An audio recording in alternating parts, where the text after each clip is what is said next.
To even get a match at WrestleMania is considered a great honor, and for many a professional wrestler, a career goal that they can tick off their bucket lists. But to steal the show on the grandest stage of them all, well, that can sometimes take some doing, since everyone is on their A game and looking to be the thing that everybody is talking about after the show is over. Some WWE stars have managed to be in the match of the night at several WrestleManias, while others got there because even though their match wasn't necessarily an all-timer, the rest of the show was so poor that it made it look amazing by comparison. I'm Adam Pacitti from Cultaholic Wrestling, and this is the best match from every WrestleMania.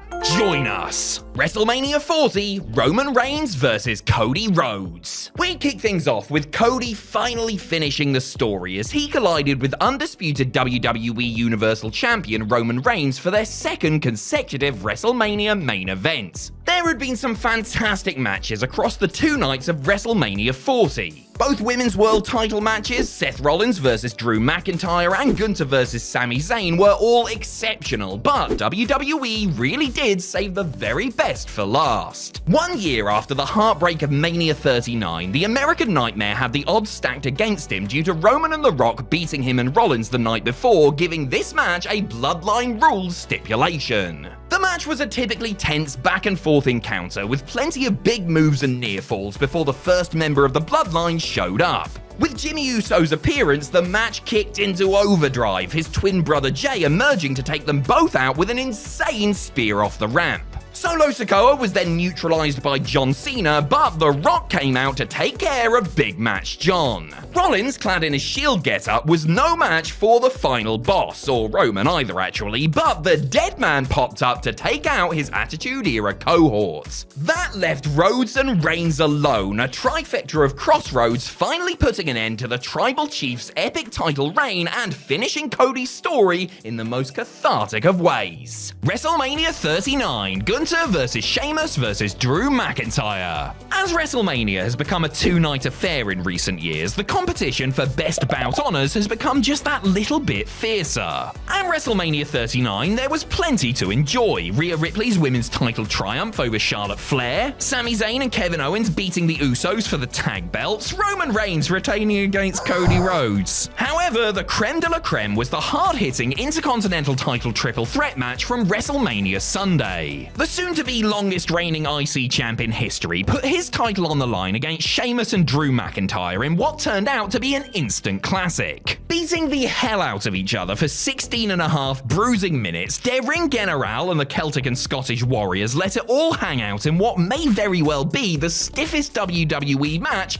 of all time. There was no issue when it came to suspending disbelief and thinking that one of the challengers could walk away with the gold, despite how dominant Gunther had been since forever really. The kicks, clubs, forearms, chops, oh man those chops, as a viewer you could feel them all, and the intensity never dipped as the drama and violence ramped up towards the closing stretch with the heavy artillery coming out. In the end, the Austrian edged it with a pair of powerbombs, ending a brutal contest that lived up to the hype and then some. WrestleMania 38, Cody Rhodes vs Seth Rollins. Heading into WrestleMania freaking 38, Seth freaking Rollins didn't have a freaking opponent. Can you freaking believe that? Seth spent weeks trying to get on the billing at the Showcase of the Immortals, with Mr. McMahon himself promising to deliver a very special hand-picked opponent to him on night 1. It was, of course, the returning Cody Rhodes, who emerged to a thunderous pop from the tens of thousands in Dallas, Texas. The American Nightmare had returned as a bona fide headline superstar almost 6 years after voluntarily leaving WWE to rebuild his career and reputation. Just weeks after exiting AEW, Cody was immediately welcomed back into the fold and given a stern test against the Architect. Both men are first-rate professional wrestlers who know how to piece together a match that ebbs and flows and keeps fans guessing, and they started out with a little bit of feeling out and tit for tat before things exploded into life and both men took a nasty spill with a suplex from the ring to the floor. It didn't take too long for the big moves to come out after that, with Rollins emptying his arsenal in an attempt to keep take Cody down. Rhodes always had an answer, however, and after some close near falls was able to hit a trifecta of crossroads and mark his homecoming with a big dub. WrestleMania 37, Roman Reigns versus Daniel Bryan versus Edge. WrestleMania 37 marked the first time a WWE show would take place in front of proper fans in over a year. The COVID-19 pandemic had necessitated that all WWE programming take place behind closed doors, and though WWE's top-notch production staff did what they could to enhance the experience, everyone would freely admit that the live crowd was sorely missed. WWE appropriately saved the very best for last at the second of the two-night WrestleManias, with the triple threat WWE Universal title match between Roman Reigns, Daniel Bryan, and Edge closing out proceedings. All three were in the zone here, pulling out all the stops in an all-action headliner that more than deserved its top billing. The Tribal Chief had really hit a groove after a reinvigorating heel turn, whilst D-Bry was wrestling the match with the knowledge that his WWE run would soon be over, and the Rated R superstar was still basking in the glow of his improbable return to in-ring action and no doubt relishing the opportunity to perform in front of spectators once more.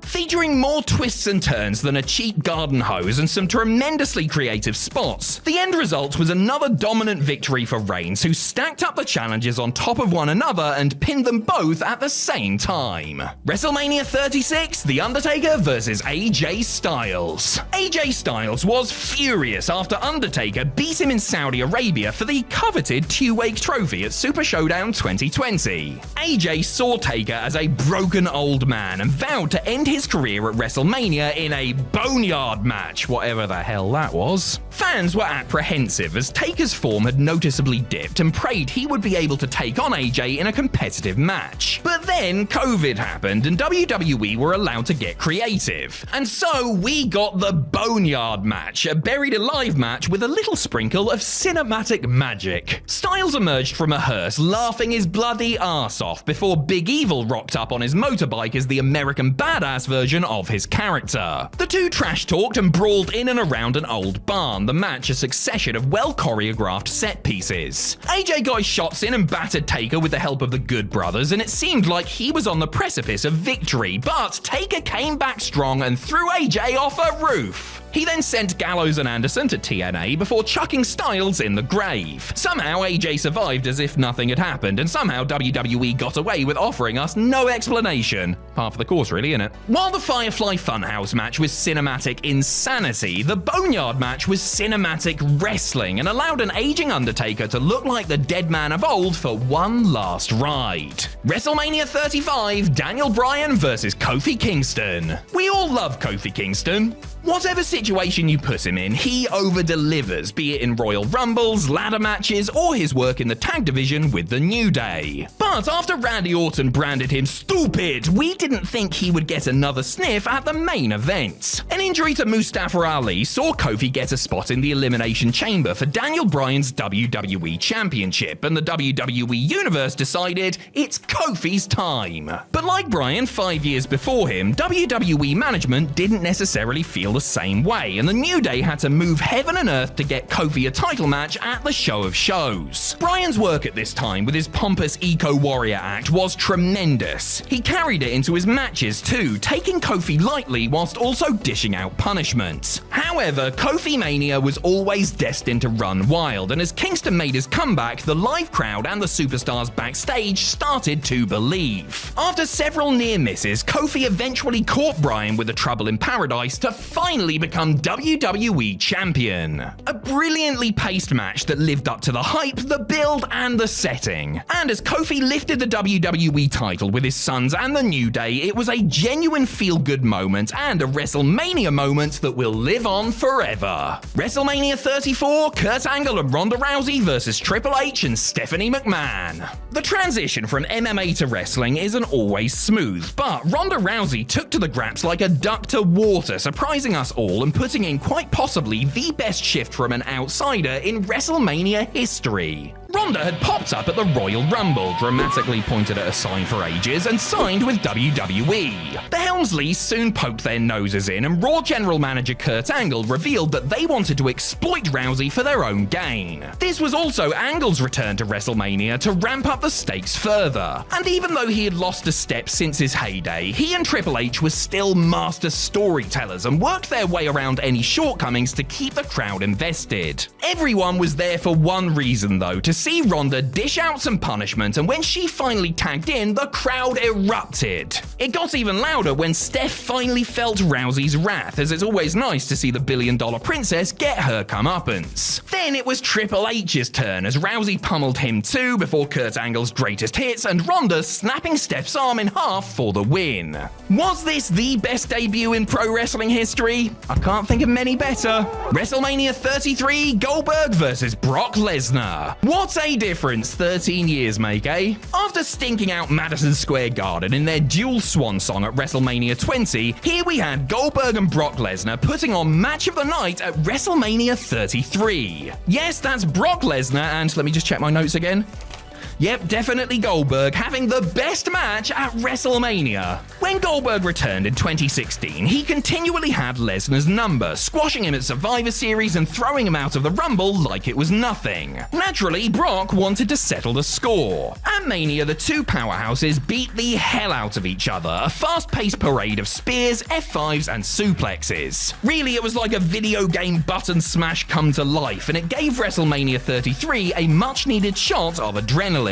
After just a minute, Goldberg had already speared Brock through a barricade, then gave him a few more spears for good measure and a jackhammer for a close 2 count. Brock evaded another spear, leapfrogging Goldberg with ease, and got the win with about 100 Germans and an F5. It wasn't a technical masterpiece, it was never going to be, but it played to both men's brutal strengths. WrestleMania 32, the Intercontinental Championship ladder match. WWE just love their multi-man ladder matches, don't they? If it's not TLC, it's Money in the Bank, and if it's not that, then it's a big IC title smorgasbord. A year after Daniel Bryan's victory under the same circumstances at WrestleMania 31, WWE did it all again. Kevin Owens walked into the match as champion, but everyone just knew that Miz would be walking away with the strap. The crowd were electric as Owens and longtime rival Sami Zayn beat 7 bells out of each other before everyone else got involved for a great big fight. Zayn had the crowd on their feet as he ran wild, but Stardust got a louder pop when he unveiled a polka dot ladder in tribute to his father Dusty. A host of huge spots later, it was time for Miz to climb the ladder and retrieve the IC title, just as we all assumed he would. However, Long Island Ice appeared out of nowhere, launched Miz and claimed the belt for himself in a result that absolutely nobody saw coming.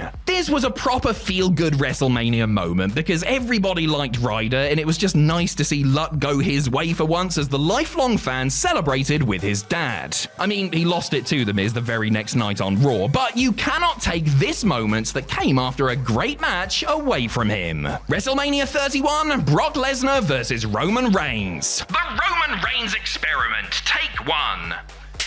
The big dogs I sent to the main event was rapid, and many fans felt like it was unwarranted and undeserved. After flying high as the cool muscle of the Shield, he dominated the Royal Rumble and set up a huge title match against WWE Champion Brock Lesnar. The build was crap. I mean, what the hell was that pitiful title belt tug of war? But luckily, the match was fantastic, exciting, and genuinely unforgettable. Even Roman's biggest detractors had to give him props for the way he took Brock's offense, including several crushing knees to the head and a chest-busting clothesline. Reigns also became the first visitor to Suplex City as Brock's off-the-cuff remark earned a round of cheers from the crowd and subsequently sold about 1 billion t-shirts. But the big dog withstood 3 F5s and came back into the bout, smacking Brock's head into the ring post and causing him to bleed like a stuck pig. That said, the crowd, while enjoying the match, were not ready to accept Roman as champ. And that is when Seth Rollins showed up, legging it to the ring to cash cash in his Money in the Bank contract and make it a triple threat. The fans in attendance went bananas for this development, and several curb stomps later, Rollins pinned Reigns to lift the WWE title for the first time in his career. WrestleMania 30, Randy Orton vs. Batista vs. Daniel Bryan. After taking some time away to launch a successful acting career, Batista came back to WWE and won the Royal Rumble to set up a match with WWE World Heavyweight Champion Randy Orton. Unfortunately for the former Evolution teammates, there was someone called Daniel Bryan who wanted the belt, and the crowd would riot if he didn't get his shot. Bryan beat Triple H earlier in the night for this opportunity, but was much the worse for wear and up against two crafty veterans with dozens of titles between them. The three went back and forth for a while, but when Bryan got the yes lock on Orton, Triple H and Stephanie McMahon turned up to ensure that Bryan didn't win. Then the yes movement loudly kicked in, spurring on Bryan as he kicked out of a Batista bomb, wiped out the Authority with a suicide dive, and nailed Triple H with the sledgehammer. Bryan's luck didn't last long, mind, as Batista and Randy teamed up to put him through the announce table. However, the crowd did not let up, screaming for Bryan as he refused medical attention. This was Yeselmania, and no matter how many times Bryan got beat down, he would get back up. When he finally kneed Batista in half and forced him to submit to the yes lock, the ovation was so loud you could hear it from the moon. The right result and a tremendous finale to a headline-making show. WrestleMania 29, The Undertaker vs. CM Punk. The early 2010s saw The Undertaker's mythical WrestleMania undefeated streak reach its apex as a series of Match of the Year contenders made the prospect of someone beating Taker bigger than any championship. Fresh from his 434-day title reign, CM Punk decided that he wanted to add the streak to his trophy haul and tastelessly mocked the recently deceased Paul Bearer to get into his opponent's head. The crowd were divided down the middle and were at fever pitch for this bout. Taker was fired up, but so was Punk, who dominated large portions of the match, nailing the dead man with his own signature maneuvers as Paul Heyman kept a watchful eye at ringside, urn in hand. Taker just couldn't gain any momentum, and as Punk elbowed dropped him on the Spanish announce desk, it seemed inevitable that he would get the win. Taker rallied, got a second wind and landed the tombstone, but Punk kicked out and retook control. However, it was Punk's relentless mockery that was his undoing, with Taker coming back strongly after being struck with the urn as the two jockeyed for their finisher. The crowd and Heyman were losing their minds until Undertaker sank a huge tombstone for the win, the last of the streak. This was a great match, driven by Punk's fury at not being in the main event, and another match of the night for The Undertaker. Honestly, nothing else on the show really came close. WrestleMania 28, The Undertaker vs. Triple H. At WrestleMania 27, The Undertaker saw off Triple H by the skin of his teeth, but was stretched out of the Georgia Dome afterwards. Taker wasn't happy about this, and in order to save face, he offered the game another crack at the streak. Surprisingly, Triple H wasn't too keen. Taker called him a coward, Shawn Michaels popped up to say, "Do it, you idiot, I'll even be the ref," and Hunter accepted under Hell in a Cell rules. This started like their last encounter as the two grizzled vets battered each other from the off. The Undertaker was focused and angry and hurled Hunter around the cell as the Heartbreak ref watched on.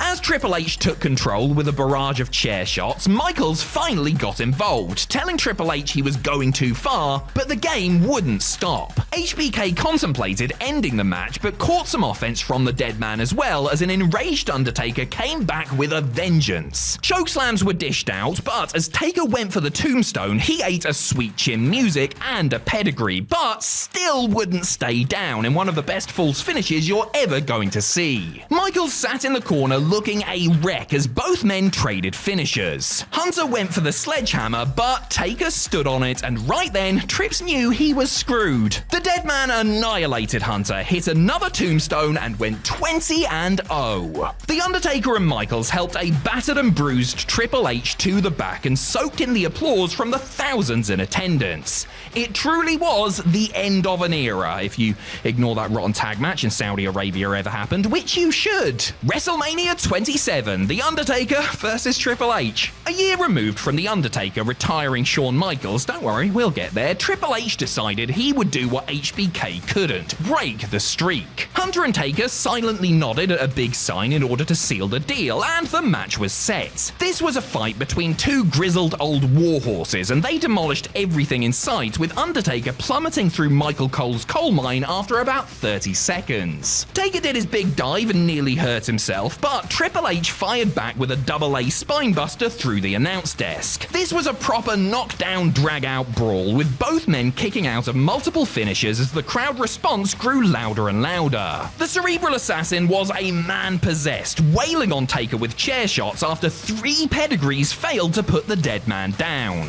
The Phenom was out on his feet as Hunter looked on with pity, nailing Taker with a tombstone for a breathless near fall. But the dead man still wouldn't stay down, and as Hunter went for his sledgehammer, he got caught in Hell's Gate and was forced to tap out. WrestleMania 27 was far from an all-timer, with a weak undercard and a forgettable main event. So leave it to two of the all-time greats to put it all on the line and redeem things with an exhausting no-holds-barred scrap. WrestleMania 26, Shawn Michaels versus The Undertaker. After putting on Match of the Year at WrestleMania 25, don't worry, we'll get there, Shawn Michaels, Mr. WrestleMania himself, wanted another shot at the streak. The showstopper couldn't bear the fact that he didn't win and vowed to be the one to break it, but Taker said no. Michaels took matters into his own hands by costing Taker the World Heavyweight Championship, and the dead man relented. But if Michaels lost again, he would have to retire on the spot. Michaels wasn't going to take any chances and had Taker's number from the off, soon injuring the dead man's leg. Taker persevered, but his leg was giving him grief, HBK working over it constantly. This built slowly, but the crowd were invested and reacted accordingly when Taker caught Michaels mid-springboard and tombstoned him outside the ring. Shawn wouldn't stay down and continued targeting Taker's leg, nailing a huge moonsault to it through the Spanish announce table. The dead man came back with a tombstone, arms crossed, for 2. The crowd were losing their minds, and Taker looked more than a little stunned. He readied for another tombstone, but hesitated as Michaels crawled to his feet and told HBK to stay down. But like Ric Flair 2 years earlier, HBK wanted to go out on his feet like a man, stealing Taker's taunt and slapping the dead man before eating a huge jumping tombstone. And with that, the Heartbreak Kid's career was over. Ignore the Saudi match. But the greatest performer of a generation went out on his own terms with one of the best Mania matches ever. WrestleMania 25, Shawn Michaels versus The Undertaker. Light versus dark, the showstopper versus the dead man, Shawn Michaels versus The Undertaker. These two men hadn't battled one-on-one since Royal Rumble 98, and Shawn had to fight to earn this shot at the streak, defeating JBL and Kozlov to set up the bout. Michaels showed no fear, but Taker didn't care, and the two went back and forth as the crowd showed their support for both legends. Shawn's game plan was to chop Taker down, locking a figure 4 and a crossface early on. Taker wasn't phased, and after withstanding more of HBK's offense, went for a chokeslam which was reversed into sweet chin music. That was reversed into Hell's Gate, and the match kicked into a higher gear as the two made their way ringside, where Michaels missed a huge moonsault splatting onto the floor mats. As HBK got to his feet, Undertaker went for his big WrestleMania dive, but Michaels tried to put a cameraman in the way, with the Phenom hurtling towards the ground and coming within inches of catastrophe. This had become a war, and each man became ever more desperate to win. A chokeslam for 2, sweet chin music for 2, nothing would keep either man down. Michaels even kicked out of a tombstone piledriver, and Undertaker's exasperated face said it all. HBK just refused to lose, nailing a huge elbow drop and a second sweet chin music, but to no avail. Seeing an opening, he went for a moonsault, but Taker caught him, hit another tombstone, and got the win. Not just the best match at WrestleMania 25, this may well be the best match in WWE history.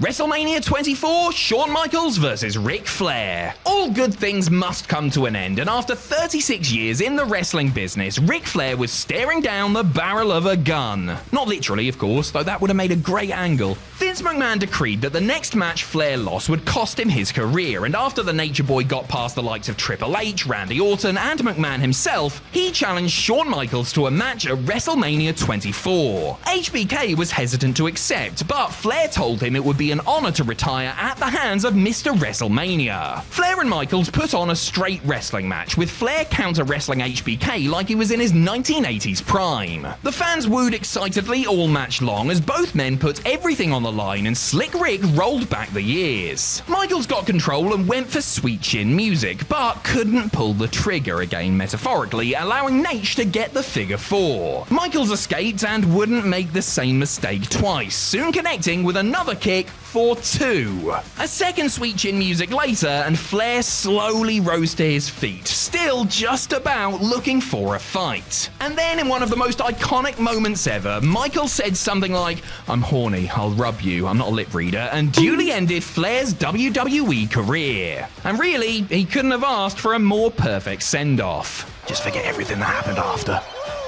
WrestleMania 23, John Cena versus Shawn Michaels. By the time 2007 rolled around, Super Cena had overcome every obstacle, toppling a laundry list of legends on major shows to get the WWE title back around his waist. But he was yet to face Shawn Michaels one-on-one in a big match setting, and therein lied the challenge. The two were unlikely World Tag Team Champions together and had to maintain some semblance of cohesion, but Michaels wanted the WWE title for the first time since 97, beating Edge and Randy Orton to set up this match. Cena, for his part, was determined to prove himself as the man in WWE, but defeating Mr. WrestleMania would be his biggest test yet. HBK used his experience to out-wrestle Cena, but John grew into the match using his brute strength to keep a bleeding Michaels at bay. Referee Mike Chioda took a super kick as Cena and Michaels brawled outside, Michaels nailing a stiff piledriver onto the ring steps. But once again, Cena came back.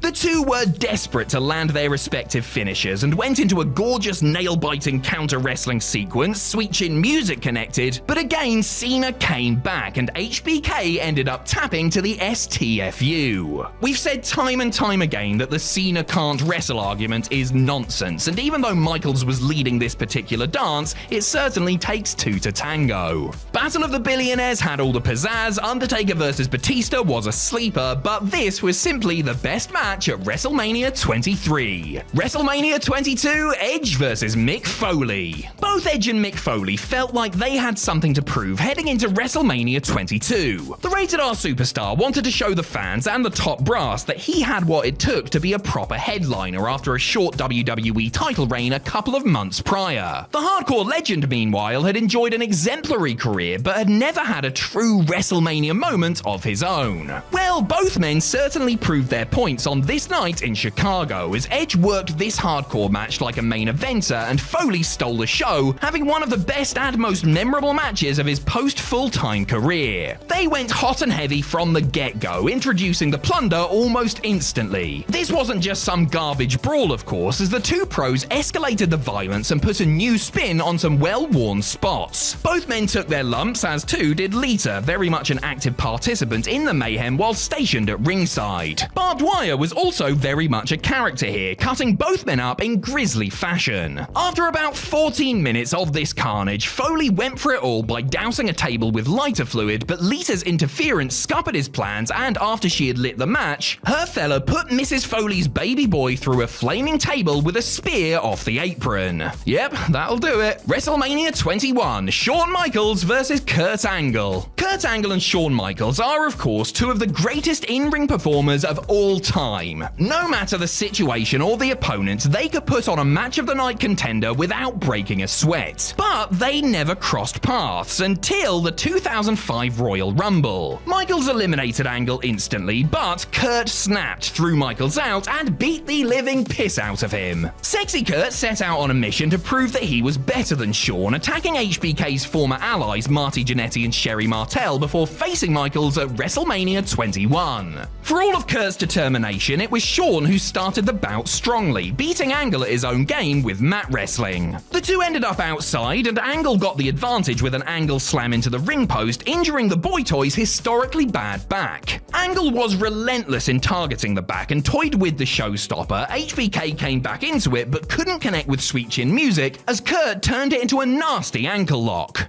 Kurt was in control, but momentarily let his guard down and caught a desperation kick to the jaw. HBK was battered and bruised and just barely in the contest. Kurt twigged this and rolled into another ankle lock, and nothing on earth could make him break that hold. Michaels rolled and wriggled and flailed, but Kurt stayed locked in, grapevined the leg, and HBK tapped after 27 minutes of stupendous action. WrestleMania 20, Triple H versus Shawn Michaels versus Chris Benoit. The first triple threat main event in WrestleMania history and the first heavyweight title match to headline. This was a big deal, and this was also Benoit's first Mania World title match and HBK's first since WrestleMania 14. It had that big fight feel and a sense that anyone involved could walk out with the gold. Benoit's intensity would be the key here, and as he got momentum and caused Michaels to bleed buckets, the DX founders teamed up to suplex him through the announce table. Hunter and Shawn then proceeded to slug it out in the ring as both shed claret all over the canvas. Benoit came back to break up a pinfall attempt, and finishers started to flow left, right, and center. But as Triple H went for a final pedigree, Benoit reversed it into a crippler crossface for the submission win. After being passed over time and time again, Chris Benoit had finally proven that he was the best pure wrestler in WWE and lifted the big gold belt as tears streamed down his face and confetti fell from the ceiling. We would be remiss not to mention the scenes after the match, as Benoit's best friend Eddie Guerrero came down to celebrate with his fellow world champion, scenes that were heartwarming then but are now sadly synonymous with tragedy. WrestleMania 19, Kurt Angle versus Brock Lesnar. While nobody may have had quite the rookie year that Kurt Angle did, Brock Lesnar would certainly come in a very close second. The next big thing had a banner debut year, destroying everyone and winning everything, including the 2003 Royal Rumble, which set him up for his sternest test, WWE Champion Kurt Angle. Brock was at his first Mania, Angle in his only Mania main event.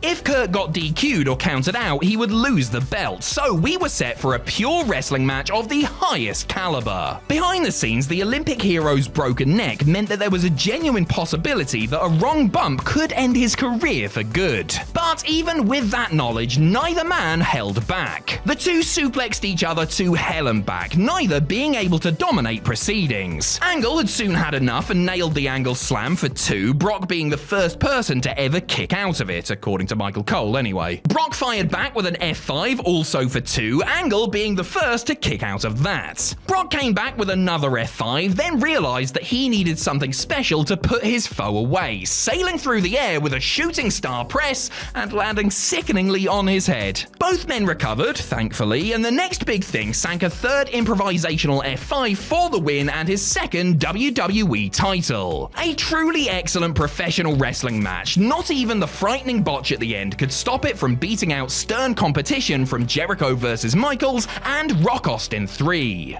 WrestleMania 18, The Rock vs. Hollywood Hogan. Icon vs. Icon, Hollywood vs. Hollywood, WWE vs. WCW. Rock vs. Hogan. After years of fantasy bookings and what-ifs, we finally had the seemingly impossible dream match as the People's Champion took on the leader of the NWO on the grandest stage of them all. Hogan went it alone, wanting to prove to himself and the world that he could take down The Rock without backup. Seriously, the Toronto crowd was simply on fire for this match, giving Hogan a hero's return as he had his first Mania bout since WrestleMania 9. Rock was also given a reaction, but not the one he expected, being vilified by those in the Skydome. You could cut the anticipation with a knife as the two icons went face to face, soaking in the unique atmosphere of the occasion. There were ref bumps, belt whips, and finishers popping off everywhere, but as Rock was looking for victory, Hogan hulked up, hit the leg drop for 2, then missed a second. Rock took advantage, nailing 2 rock bottoms and a people's elbow for the win.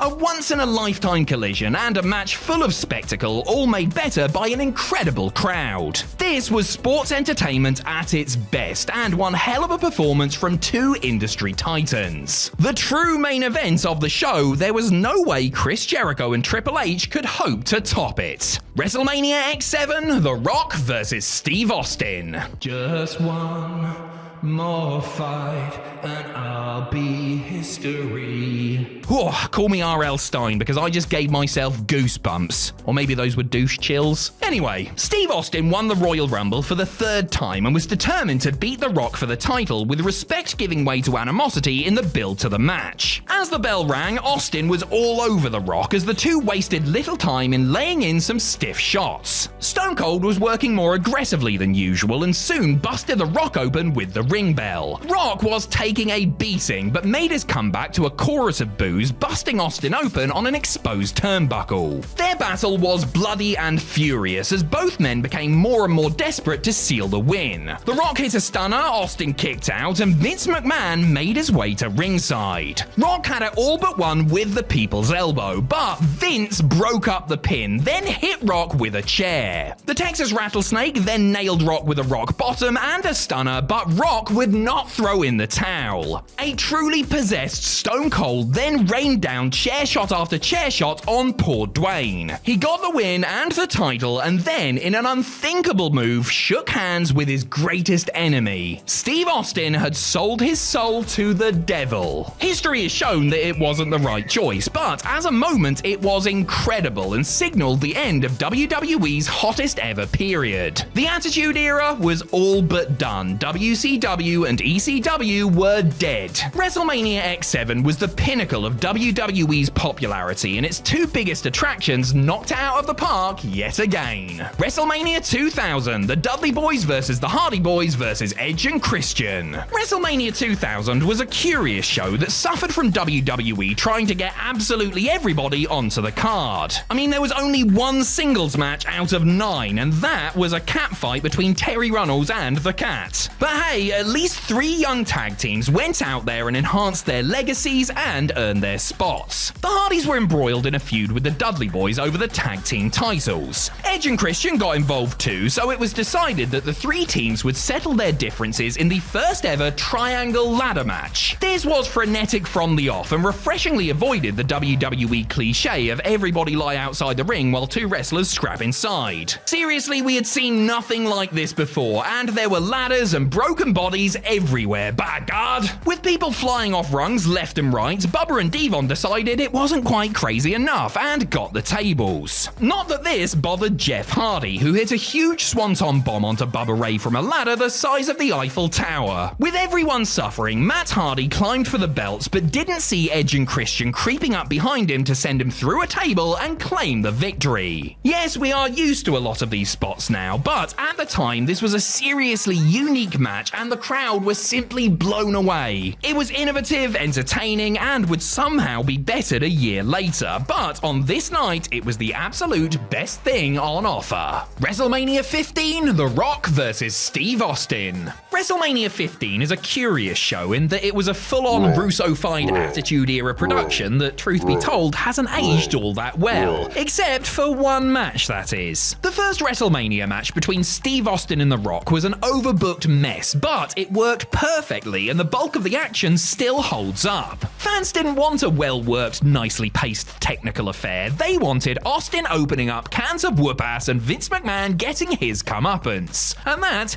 is exactly what they got. Vince was determined to have his corporate champion retain, sending special guest referee Mankind to the hospital and taking his place. Commissioner Michael stepped in and told Vince to get lost before appointing Mike Chioda instead. Rock and Austin were instantly in the crowd battering each other, making their way around the Titantron area and back. Austin put Rock through the Spanish announce table with an elbow, and the crowd were pumped up for every single thing they did. Cue Ref Bump 1 as Mike Chioda took a chair to the head from Austin as Rock pulled him in the way. Now Ref Bump 2 as Tim White got Rock bottomed, with the champ growing frustrated. And finally Ref Bump 3 as Earl Hebner got lightly slapped by Vince McMahon, leading to Mankind running out to finally officiate this match. Austin nailed a stunner for the win and duly pummeled McMahon. Number 15 wasn't a great WrestleMania overall, but it ended on the right match with the right result, and that is the bottom line, really, isn't it? WrestleMania 14, Shawn Michaels versus Steve Austin. The main event of WrestleMania 14 saw one of the most significant changing of the guard moments in wrestling history, Michaels versus Austin, as the Attitude Era properly took flight. Austin was the most popular thing since sliced beer as he clashed with Mike Tyson on Raw, getting millions of eyes on the WWF product and causing WCW head honcho Eric Bischoff to pull his beautiful hair out in despair. DX enlisted Iron Mike as their muscle, so surely there was no way Austin was winning this one, right? Austin and Michaels traded blows all over the ringside area. HBK got his ass out because that's the sort of thing he liked to do, and took a ton of big bumps despite his back being in bits. Shawn was clearly in a lot of pain, but was firmly in control until he went for sweet chin music and Austin caught it, spun him and planted him with a stunner to start his first title run, with Tyson counting the 3. The audience were ecstatic and got even louder when the baddest man on the planet knocked HBK clean out. Michaels was a physical shell of himself and was about to undergo major back surgery and retire going in, but still did his job, and the job, even if, as rumor has it, The Undertaker needed to gently convince him. WrestleMania 13, Steve Austin versus Bret Hart. Steve Austin and Bret Hart's blood feud was one of the best things about 1997, and their match at WrestleMania 13 was far and away the best thing on an otherwise underwhelming show. The two butted heads time and time again, from the Royal Rumble to In Your House Final 4, as well as several high-profile clashes on Monday Night Raw. After Austin had cost him the world title and Undertaker prevented him from regaining it, Hart snapped, famously launching a foul-mouthed tirade against Vince McMahon and everyone backstage. Bret's squeaky clean facade was beginning to crack. Austin loved it and vowed to fully expose the Hitman at WrestleMania. The two started brawling before the bell rang and proceeded to beat the holy hell out of each other, but only a submission would end things in this one. They brawled in the bleachers and smacked each other with ring bells and steel chairs. Bret locked in a figure 4 around the ring post and Austin choked Bret with a cable. Both men were determined to win, and both were determined to maim the other in the process. Towards the end, Austin was a mess, with blood relentlessly pouring out of his head. No matter how much punishment he took, the rattlesnake would not quit, viciously assaulting the Hitman whenever he had the chance. But Hart was a ring general, and before long had the sharpshooter cinched in right in the middle of the ring.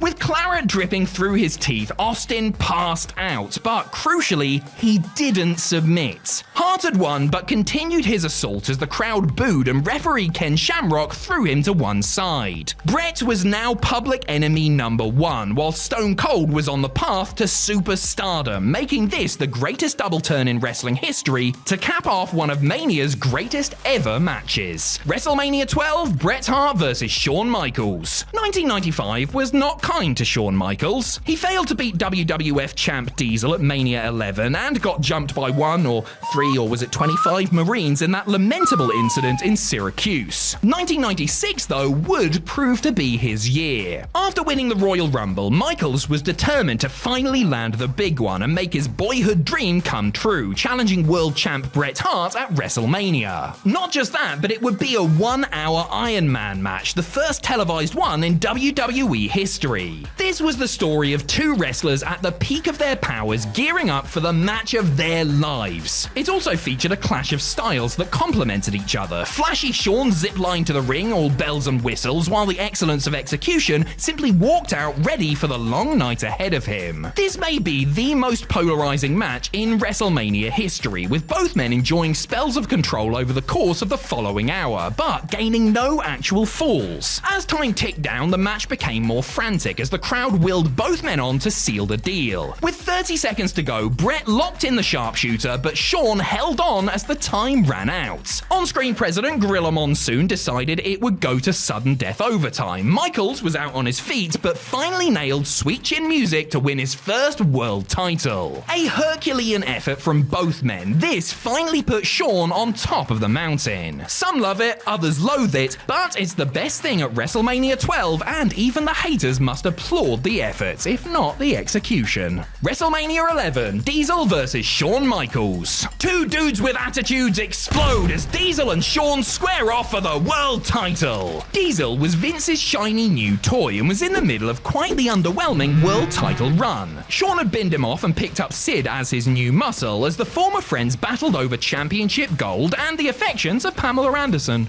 Yes, I would be remiss if I didn't mention the Baywatch starlet, one of the many celebrities on hand to give WWE some of that sweet mainstream publicity. As for the match, it didn't have too much to compete with when it came to being the best of the night. I mean, football player Lawrence Taylor was headlining, while dependable soldiers like Bret Hart and The Undertaker were saddled with Bob Backlund and King Kong Bundy, respectively. The Heartbreak Kid and Big Daddy Cool traded the advantage, fighting all over the ringside area as Sid did absolutely bugger all to secure the win for HBK. Sweet Chin Music could have sealed it, but the ref was down, allowing Diesel to hulk up, hit a horrible-looking jackknife, and retain the gold. It wasn't exactly too sweet, it wasn't bad either though, and it's still up there as one of Kevin Nash's best matches. Not one of Shawn's, of course, but it's another WrestleMania where he was a participant in the show's best match. WrestleMania 10, Owen Hart vs. Bret Hart. Bret Hart's rise from mid-card workhorse to face of the company was a long time coming. The Hitman was the best pure wrestler in WWE, possibly the world, and everyone was ecstatic when he reached the top of the mountain. Well, everyone except for his little brother Owen, that is. The Rocket felt overshadowed by his older sibling, believing that his own accomplishments were being swept under the rug. He wanted to face Bret and prove that he was the better Hart, but time and time again, Bret refused. It wasn't until Owen snapped and kicked Bret's leg out of his leg that the Hitman accepted, and they were on for WrestleMania 10. The match kicked off with quick, intricate chain wrestling, the likes of which we rarely saw in a WWE ring at the time. Things got physical when Owen planted a firm slap across Bret's mush, with his brother replying in kind. The two were evenly matched as they went mano-a-mano. Bret used his greater experience to try and dictate the pace, while Owen stood his ground with subtle hair pulls and targeted Bret's bad leg, determined to beat him with his very own sharpshooter. Bret fought on valiantly, but as he went for the victory roll, the move he had used to become king of the ring, Owen had it scouted and countered it, pinning Bret for the shock win. A case can very obviously be made for the Shawn Michaels Razor Ramon ladder match from WrestleMania 10 getting the nod, but this matte masterpiece just about shades it. WrestleMania 9, the Steiner Brothers versus the Head Shrinkers. WrestleMania 9 was not one of the better WrestleManias, was it? In fact, I would go as far as to say it's one of the very worst, by gum. Because on a show that featured Hulk Hogan's gratuitous display of spotlight-stealing egotism, Jim Ross in a toga, and a barrage of underwhelming bouts, it was a mid-card, zero-stakes tag outing that provided the most excitement. Rick and a pre-Freakzilla Scott Steiner had made their WWE debuts in early 1993, and in their one and only WrestleMania appearance took on the Head Shrinkers, Samu, and I'm not quite Rikishi yet, Fatu. This was the Steiners in their prime, multicolored singlets and collared jackets, you dig? And as such, they put on a hell of a bout with the Head Shrinkers, who were a great, rather underrated tag team in their own right. It was a back and forth match, but at the end of the day, this was the Steiner show, as Rick and Scott suplex and Steiner-lined Fatu and Samu like they were nothing. Scott eventually hit the Frankensteiner for the win at the 14-minute mark. This was easily match of the night at WrestleMania 9, and also featured the spot of the night when Rick spectacularly reversed a Doomsday device into an elevated power slam. Lovely stuff. WrestleMania 8, Ric Flair vs. Randy Savage. After retiring at WrestleMania 7 and then coming back to fight Jake Roberts, Randy Savage collided with world champion Ric Flair at Mania 8. Flair got into Savage's head by claiming he used to have relations with Miss Elizabeth. Of course, Savage was fuming, and this played right into nature's hands. Flair and associate Mr. Perfect knew they had to exploit Savage's uncontrollable anger to overcome him, but before they could, Savage launched at Flair and and the two beat the hell out of each other. Rick and Randy are easily two of the best to ever lace up a pair of boots and did everything to keep the crowd at fever pitch throughout this 25-minute affair. Flair bent every rule, smashing Macho with brass knuckles as Perfect distracted the referee. Savage fought back using his ferocity and explosiveness to bust Flair open, leading to a hefty fine from Vince McMahon as getting color was a big no-no at the time. After fighting out of the figure four, Savage got the win with a roll-up at a handful of tights while Flair was wooing at Liz. This was a blood feud and played out as such. No Greco-Roman knuckle locks or fancy footwork, just two bitter rivals going for the jugular. Really, the match was everything it needed to be, but it still wasn't the main event as Hogan and Sid just needed that slot, brother. WrestleMania 7, The Ultimate Warrior versus Randy Savage. After the Macho King cost Ultimate Warrior the world title at the 1991 Royal Rumble, they realized that the company wasn't big enough for the both of them and signed off on a loser retires match at WrestleMania 7. For all Warrior gets criticized about his skills or lack thereof, this showed how effective he could be when booked properly. It also helps to have an all-time great lead you through the match as well, of course, and Randy's method of plotting out his major matches piece by piece well in advance was no doubt a big plus for old Jim.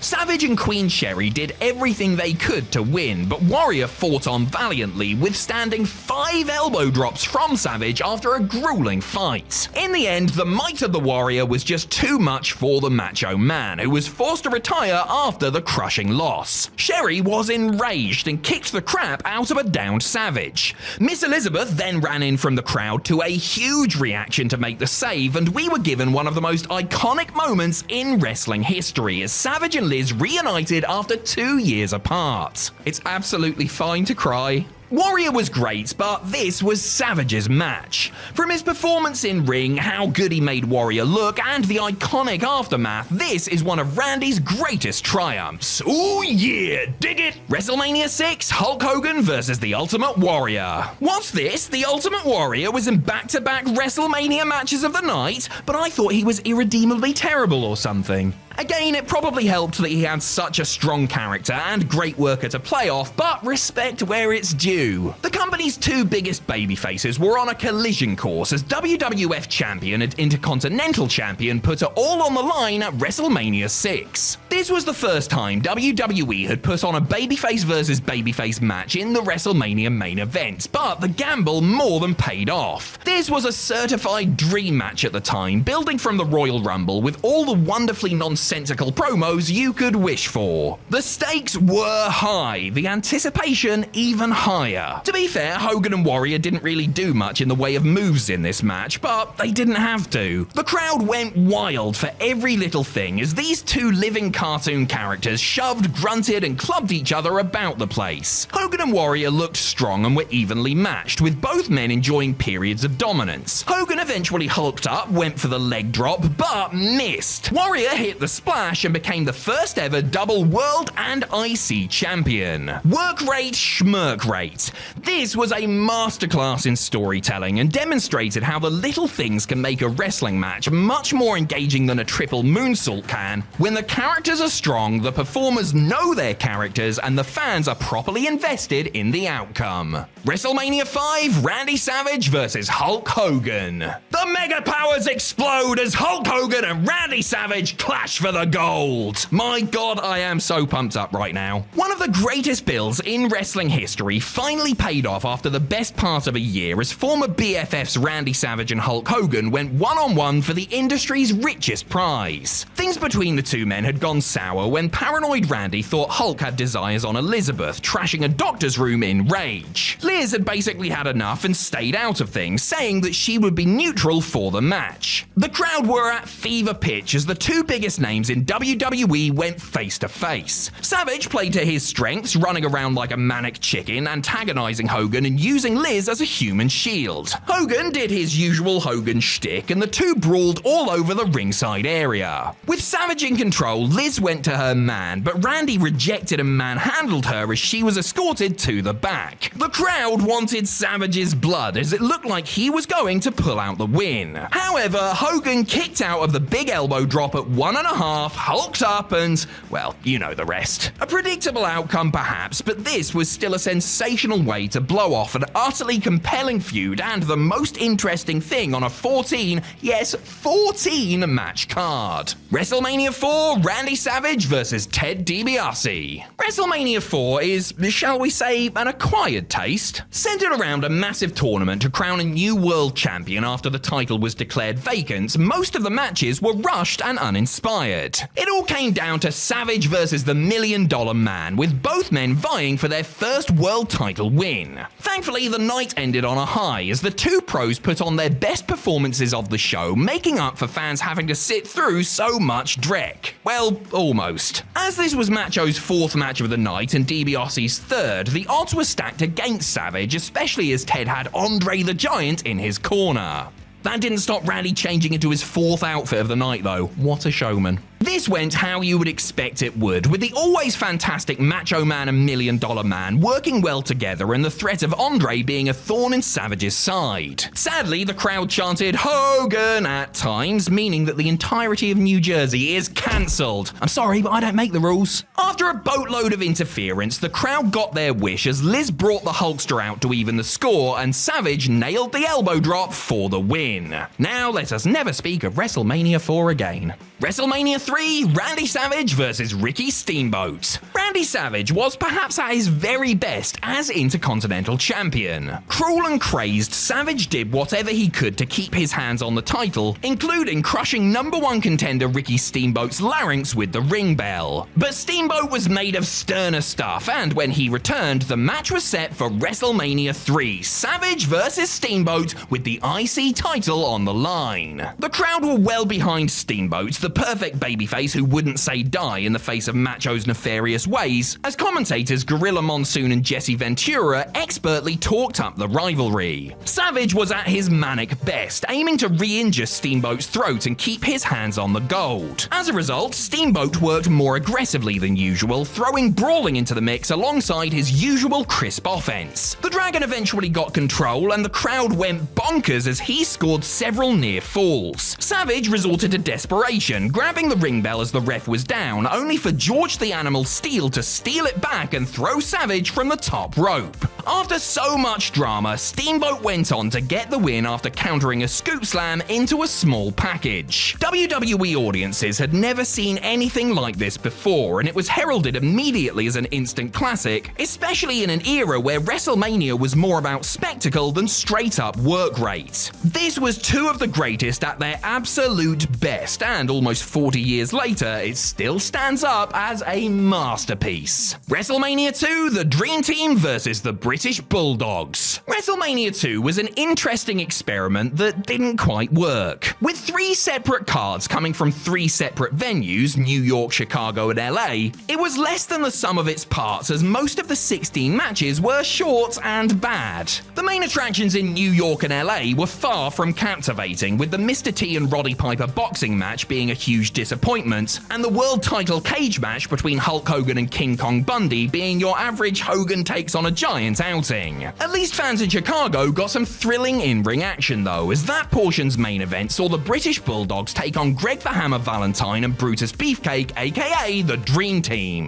The two teams had been feuding for months, with Dream Team manager Luscious Johnny V usually proving to be the difference maker. The Bulldogs drafted in Lou Albano to even the score, and Ozzy Osbourne was there too in a lovely pink suit, probably high as a kite. These two teams knew each other well and put on the match of the night, with the power of Davey Boy Smith and the Dynamite Kid's technical proficiency proving too much for the champs in what was also the longest bout on the broadcast at 13 minutes. Dynamite took a terrifying bump from the top to the floor and Davey Boy got the win in the confusion. Just fantastic stuff. And hey, with Dynamite, Davey Boy and Ozzy in the same room, I dread to think what the celebrations were like afterwards. WrestleMania 1, Hulk Hogan and Mr. T versus Roddy Piper and Paul Orndorff. Here we have it, the reason why WrestleMania exists, the spectacle of Hulk Hogan and Mr. T versus Roddy Piper and Paul Orndorff. And of course, we have to mention celebrity guests Liberace, the New York Yankees' Billy Martin, and Muhammad Ali at ringside. A true triumph of pomp and circumstance over good old-fashioned grappling. This was a success before the bell even rang, with Madison Square Garden going absolutely bananas. The match itself was okay at best, and was basically a 13-minute long brawl, with cornermen Cowboy Bob Orton and Jimmy Superfly Snuka also getting involved. The New York crowd especially loved Muhammad Ali getting into it with Piper, as Orton accidentally hit Orndorff with that darn cast, allowing Hogan to get the pin on his rival. This was exciting, it was loud, it was brash, and it set the tone for WrestleManias to come. The first WrestleMania was a big gamble for Vince McMahon, which clearly paid off quite nicely. As he was attempting to appeal to a large mainstream audience, he didn't present a bunch of long matches between great workers. This was all about showcasing his promotion's brand of sports entertainment in the world's most famous arena. The main event was crucial to making the whole thing a success, and while it's obviously not a technical masterclass, it did exactly what it needed to do to leave the audience satisfied and wanting more. As we enter a new era in WWE, it's crystal clear that the audience have wanted and continue to want more. I just wonder which match is going to steal the weekend next year.